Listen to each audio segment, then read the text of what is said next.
everybody, the Brickologist here with another throwback LEGO Star Wars set review. But before I review today's set, I have to ask you a very important question. What happens when you combine a Millennium Falcon, an AT-AT, a Republic Gunship, and an MTT? You get a Y-Wing, of course. For those of you unaware, in the year 2003, LEGO introduced this miniature building system of Star Wars sets. They were mini models sold in blister style packages, and if you bought all 4 of these sets, you got an individual piece with each one to combine together and create this Y-Wing.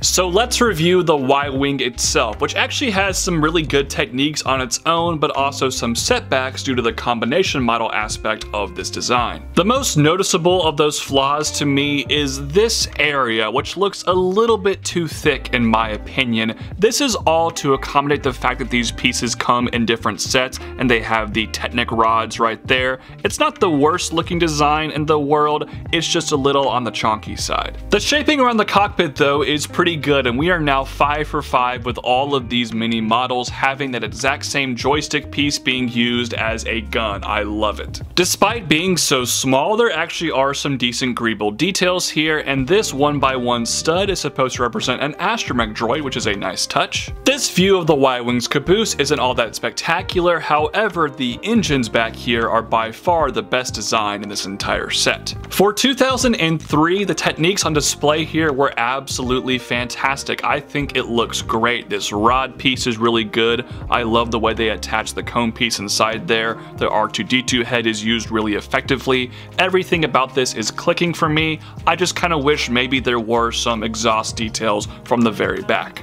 One final thing before we wrap up, I hate the way the Y-Wing is so flat on the bottom. It looks kind of awkward to me while sitting on the ground. If perhaps they added an additional plate down there, it would have given it more definition as a display piece. Otherwise, it looks really good. So how is the Y-Wing miniature building set combiner model? Oddly enough, I think of the 3 original trilogy designs from this series, this one actually is the best overall. It's a better looking model than the AT-AT or the Millennium Falcon. Besides the flaws I pointed out, I think this thing looks really solid, which transitions us into talking about kind of the strangest thing with this set, and that is the value. I'm a bit perplexed on how to articulate my opinions on the value of this set because it is a combination model. I would not recommend buying all of the other sets from this series just to build this Y-Wing. However, if you like what you're seeing from the other sets, and even if you don't like one set in particular, I wasn't a huge fan of the Millennium Falcon,